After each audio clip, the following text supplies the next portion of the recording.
Moi, je partageais ma chambre avec lui, mais une fois que le lion l'a emporté, j'ai plus pu y redormir. On a mis un matelas dans l'autre chambre.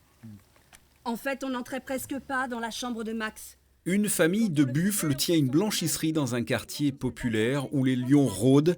Une nuit, le plus jeune des fils disparaît. Que lui est-il arrivé? A-t-il été sacrifié au lion? Comment la famille va-t-elle faire face à cette absence? Comment grandir au milieu des non-dits quand on est un jeune buffle adolescent?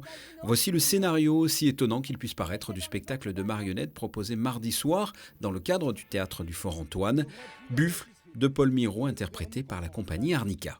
Toute la pièce, c'est une enquête de cette fratrie qui, à leur manière, enfin à 5 voix d'abord et ensuite chacun leur tour, essaye de faire un récit de cette histoire. Donc ça parle des non-dits aussi dans les familles, de comment on refait un récit à partir de ce qu'on ne connaît pas, à partir des silences, à partir des choses qui sont enfouies dans les familles. Papa s'est acheté une guitare électrique de couleur pourpre Ouais.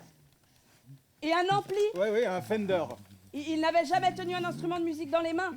Et il s'est acheté une guitare électrique. Plutôt que de nous tourner le dos ou de donner une ruade à maman, il s'enfermait dans l'atelier pour jouer de la guitare.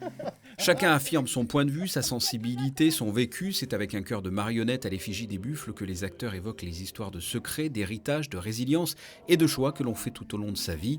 Il ne faut pas réfléchir trop longtemps pour voir un parallèle évident entre le monde animal et celui de l'homme. On n'arrête pas de faire des allers-retours entre les animaux, les hommes, les animaux, et d'une façon assez belle dans cette pièce, puisqu'on glisse sans arrêt de l'un à l'autre. Des fois, on ne sait pas, on se perd un peu là-dedans, c'est un peu trouble. Puis finalement, on se dit que on est des animaux aussi et que les buffles ont quand même un sacré sens de la famille. Après Buffle, prochaine date à retenir, mardi 23 juillet, le Fort-Antoine accueillera là aussi une pièce atypique, Le Moche.